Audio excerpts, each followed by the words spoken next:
साथियों, आज की मॉर्निंग क्लास में फिर से आपके सामने मैं बाबूलाल गोस्वामी, विषय अध्यापक हिंदी, एक नया टॉपिक लेके आया हूं जो बड़ा ही दिलचस्प है और बहुत सारे कॉम्पिटिटिव एग्जाम में और आपकी जो कर्मोन्नति कक्षा कर्मोन्नति जो एग्जाम्स होती है उनमें भी इसका बड़ा ही महत्व है। ध्यानपूर्वक पढ़ना। प्रकरण है लिंग, जिसे अंग्रेजी में जेंडर भी कहते हैं। और हमें कई बार ऐसे शब्द जो हमें कंफ्यूज करते हैं, स्त्रीलिंग है या पुल्लिंग है, पुरुष या स्त्री जाति का बोध कराने वाले जो शब्द है उन्हें हम क्या कहेंगे, प्राणीवाचक के अप्राणीवाचक के संज्ञा शब्दों की लिंग की पहचान कैसे करेंगे हम। ऐसे शब्द जो स्त्रीलिंग भी है और पुल्लिंग भी है, जिनका प्रयोग दोनों रूपों में किया जाता है।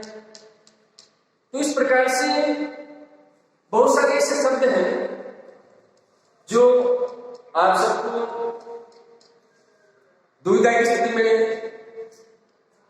या दोहरी स्थिति ला देते हैं कि ये शब्द स्त्रीलिंग होगा या पुल्लिंग होगा। लिंग के जो भेद हैं वो कौन कौन से होते हैं। संस्कृत में 3 प्रकार के लिंग के बारे में पढ़ते हैं, स्त्रीलिंग, पुल्लिंग और उभयलिंग भी होता है, उसमें नपुंसकलिंग कहते हैं। लेकिन हिंदी में केवल 2 ही प्रकार के लिंग होते हैं, स्त्री और पुरुष। उसमें अप्राणीवाचक शब्दों को भी है ना स्त्री और पुरुषों में गिना जाता है, जो हम आगे अध्ययन करेंगे। और हम बात करते हैं कि लिंग दुनिया में, ईश्वर ने इस सृष्टि में स्त्री और पुरुष, स्त्रीलिंग और पुल्लिंग, नपुंसकलिंग जिसे संस्कृत में काम में लेते हैं, 2 प्रकार के, मुख्य रूप से 2 प्रकार के व्यक्तियों का निर्माण किया है, स्त्री और पुरुष। और कुछ ऐसे शब्द भी हैं जो अप्राणी, जिनमें प्राण नहीं है, जैसे खिड़की है, खद्दर है, अप्राण है। इनको कौन से स्त्रीलिंग में रखेंगे या पुल्लिंग में रखेंगे, उनके बारे में हम अध्ययन करेंगे। तो लिंग शब्द का अर्थ होता है चिन्ह या पहचान। लिंग शब्द का क्या होता है? चिन्ह या पहचान। जिस चिन्ह से हमें स्त्री या पुरुष होने का बोध हो। अतः हम कह सकते हैं व्याकरण के अनुसार जो परिभाषा है कि व्याकरण के अंतर्गत लिंग उसे कहते हैं जिसके द्वारा किसी विकारी शब्द के स्त्री या पुरुष जाति का होने का बोध होता है। विकारी शब्द, ध्यान देना, विकारी शब्द ऐसे शब्द होते हैं जिनमें हम परिवर्तन कर सकते हैं, जैसे संज्ञा, सर्वनाम, विशेषण, लिंग, क्रिया, ये विकारी शब्द कहलाते हैं। और इनको क्या करते हैं, हम परिवर्तन कर सकते हैं। इन शब्दों में हम परिवर्तन कर सकते हैं, विकारी जिनमें हम परिवर्तन कर सकते हैं। ऐसे सबके स्त्री या पुरुष जाति का होने का बोध होता है। यानी कहने का मतलब यह है कि सबके जिस रूप से ये पता चले कि वह पुरुष जाति से संबंधित है अथवा स्त्री जाति से संबंधित है, उसे हम लिंग कहते हैं। लिंग के हिंदी में 2 भेद होते हैं। लिंग के हिंदी में कितने भेद होते हैं? 2 भेद होते हैं। नंबर 1 पुल्लिंग, नंबर 2 स्त्रीलिंग। हिंदी में लिंग के 2 भेद होते हैं, पुल्लिंग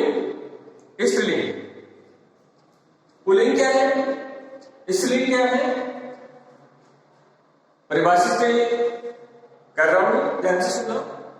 पुरुष जाति का भोग कराने वाले जो शब्द होते हैं उन्हें हम पुल्लिंग कहेंगे, और स्त्री जाति का भोग कराने वाले जो शब्द होते हैं उन्हें हम स्त्रीलिंग कहेंगे। पुल्लिंग में जैसे सूर्य है, हिमालय है, शेर है, सोफा है, आदि कई प्रकार के। सोफा क्या है? अप्राणीवाचक शब्द है, प्राण नहीं है। अप्राणीवाचक शब्द भी स्त्रीलिंग और पुल्लिंग होते हैं। स्त्रीलिंग में जैसे आपका गंगा है, अलमारी है, जीप, आपकी चाबी है, ये क्या है? स्त्रीलिंग शब्द है, जिनको हम पहचान जाते हैं कि स्त्रीलिंग है, पुल्लिंग है। शब्दों की पहचान कैसे करेंगे हम आगे चर्चा करेंगे। अब ध्यान देना बेटे, सबसे पहले हम पुल्लिंग शब्द की परिभाषा देखिए आप।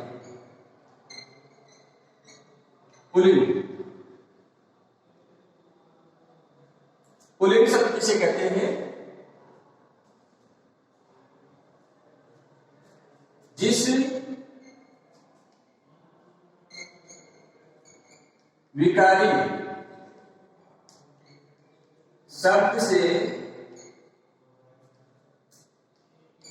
पुरुष जाति का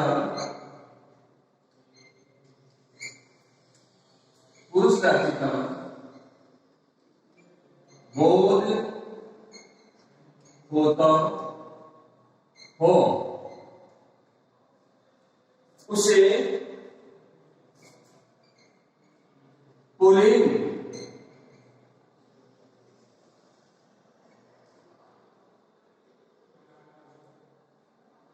कहते हैं।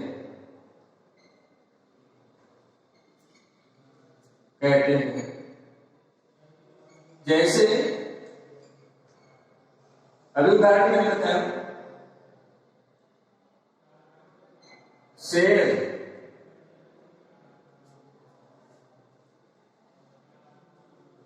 रमेश,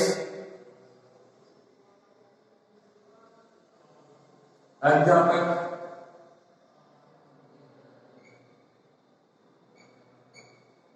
आदि।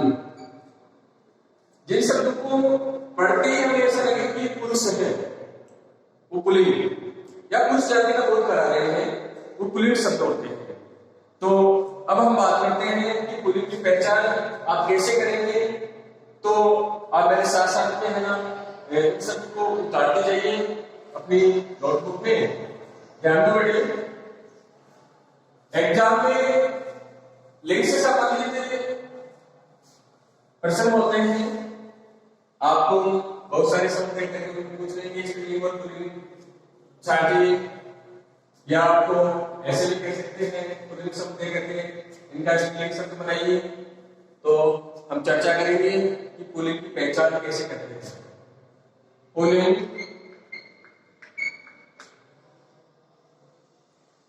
की पहचान, या कौन कौन से शब्द होते हैं जिन्हें हम पुल्लिंग में ही गिनते हैं।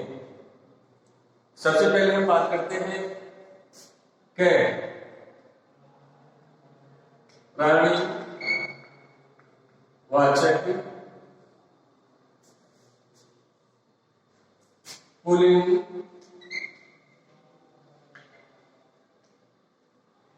संज्ञाएं। प्राणीवाचक पुल्लिंग संज्ञाएं, जिनमें प्राण है, प्राणीवाचक, जैसे शेर,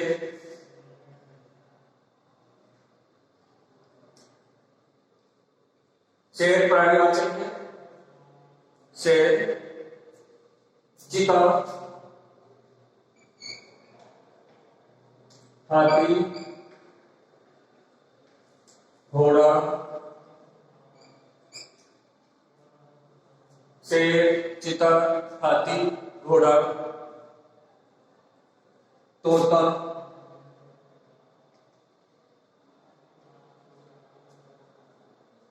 पुरुष, आदमी,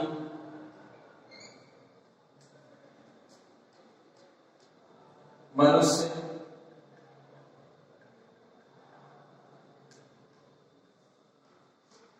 खरगोश,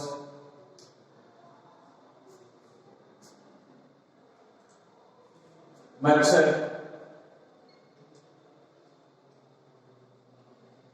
मेंढक, सांप,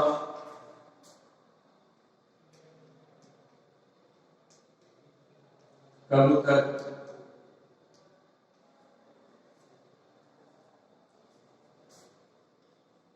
बंदर, कौवा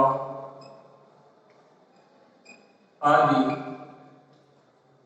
जो प्राणीवाचक पुल्लिंग संज्ञा है, आदि संज्ञा है पुल्लिंग है। इसी प्रकार से है प्राणी वाचक पुल्लिंग संज्ञाएं। जो प्राणी पुल्लिंग है, जिनमें प्राण नहीं है, उनको भी हमें पुरुष और स्त्री में गिनते हैं। जैसे अप्राणीवाचक पुल्लिंग संज्ञाएं जो सदैव पुल्लिंग में ही रहते हैं। कुछ अपवाद हैं जो स्त्रीलिंग होते हैं, लेकिन अप्राणीवाचक जो पुल्लिंग संज्ञाएं हैं वो लगभग आपके पुल्लिंग में गिनी जाती है। जैसे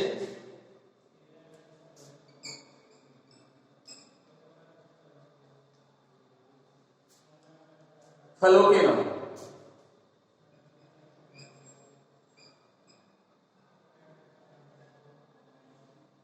फलों के नाम पुल्लिंग में गिने जाते हैं। सेब, केला, सेब नहीं होता है, सेब होता है। सेब, केला, संतरा,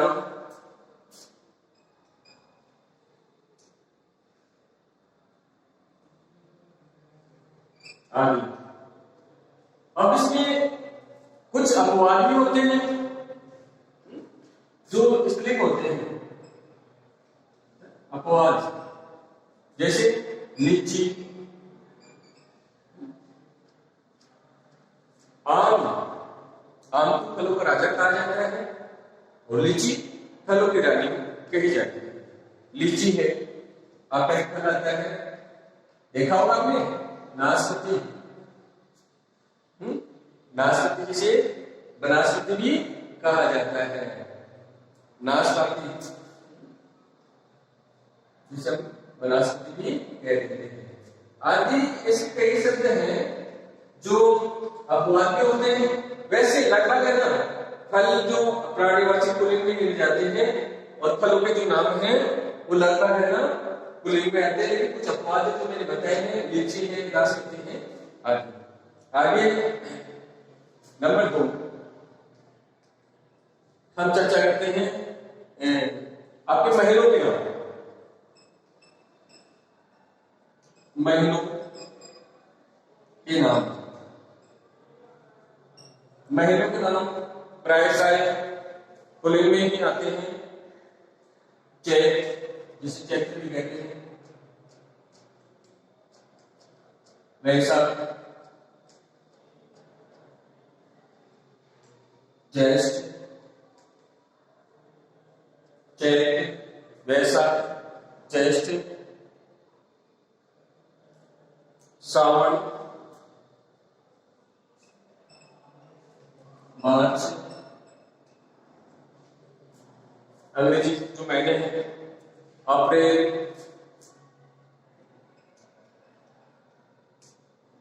जून आदि। ये जो महीनों के नाम हैं ये पुल्लिंग में गिने जाते हैं। इनमें आपके जो अपवाद है महीनों में, अंग्रेजी महीनों में अपवाद जनवरी है, फरवरी, जनवरी, फरवरी, मई, जुलाई, अपवाद है जिन्हें हम आदि, ऐसे अपवाद है जिन्हें हम स्त्रीलिंग में भी लिखते हैं, स्त्रीलिंग माने जाते हैं। तो इस प्रकार से बहुत सारे ऐसे शब्द हमें कंफ्यूज करते हैं। महिलाओं के नाम आप जानते हो कि पुल्लिंग में आते हैं, लेकिन अगर आपसे जरूरी पूछ लिया जाए, जरूरी पूछ लिया जाए तो उस समय आप उनको स्त्रीलिंग में ही बताएंगे, क्योंकि ये अपवाद है। ऐसे फल के बारे में भी मैंने बताया आपको कि लीची है, नाशपाती है, ये क्या है? अपवाद है। नंबर 3, पर्वतों के नाम, पर्वतों के नाम है वो पुल्लिंग में आते हैं। हिमालय, जो उत्तर दिशा में भारत के, कैलाश जिसके बारे में कहा जाता है कि भगवान शिव का वास है, कैलाश, विंध्याचल,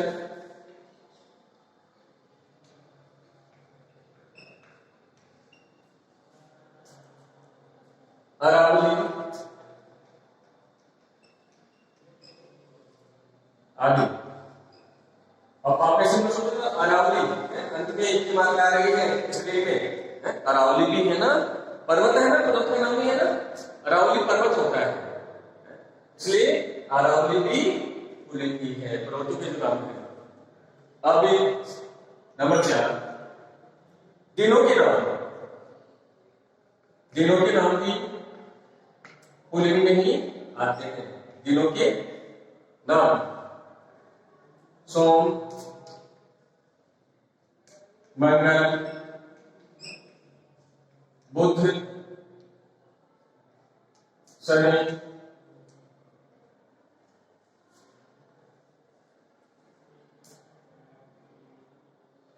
शनिवार, रविवार आदि। सप्ताह के जो दिन है, दिनों के नाम है, वो भी आपके पुल्लिंग में ही गिने जाते हैं। इस प्रकार से आगे देशों के नाम,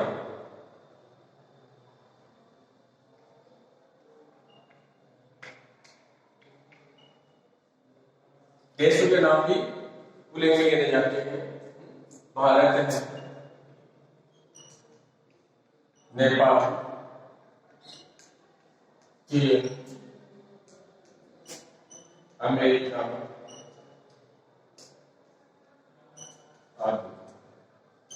देशों के नाम भी पुल्लिंग में गिने जाते हैं। पहचान के लिए बता रहा हूं, इन्हें साथ साथ में नोट करते जाइए। अपवाद भी है देशों के, अपवाद क्या है? श्रीलंका है, इसको स्त्रीलिंग में कहा जाता है, यह अपवाद भी। ऐसे ही वृक्षों के नाम,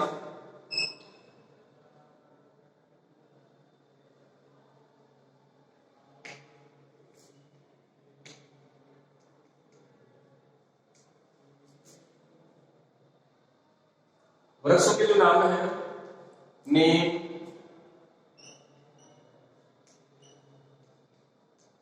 बरगद, बरगद जिसे आपके स्थानीय भाषा में बड़ भी कहते हैं, अशोक,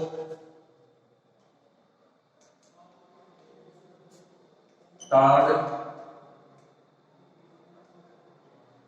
आदि। वृक्षों के नाम भी पुल्लिंग में गिने जाते हैं। धातुओं के नाम, धातु जानते हैं आप, लोहा है, सोना है, चांदी है, धातु के नाम, धातु के जो नाम है, सोना है,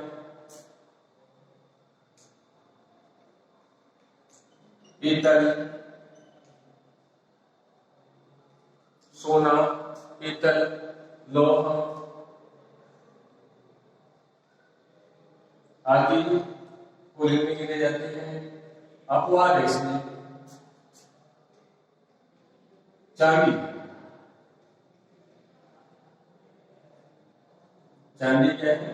अपवाद है, जिसे हम स्त्रीलिंग में कहते हैं।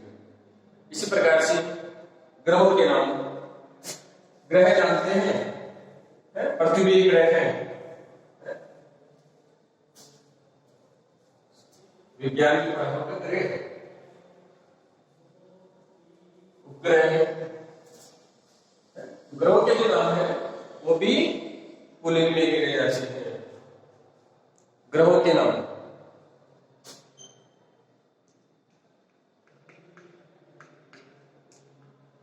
ग्रहों के नाम तो पुल्लिंग में गिने जाते हैं। सूर्य,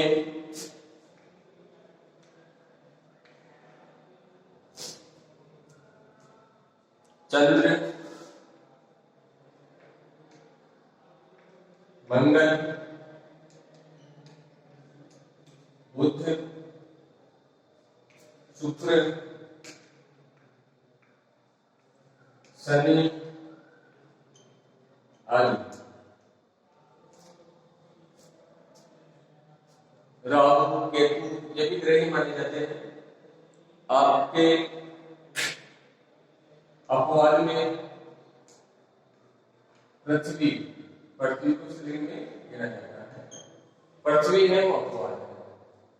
इसी प्रकार से समुद्र के नाम,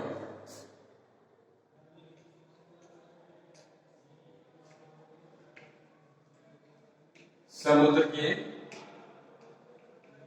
नाम, समुद्र में आपके जैसे हिंद महासागर है, समुद्र का नाम पढ़ा होगा, हिंद महासागर, प्रशांत महासागर, हिंद महासागर, प्रशांत महासागर आदि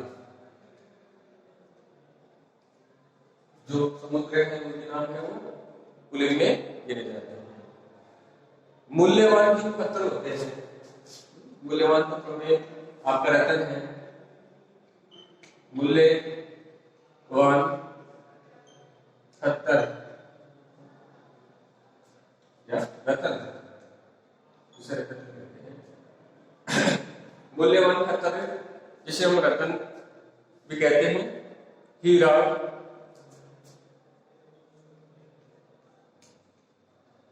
पुखराज, हीरा, पुखराज,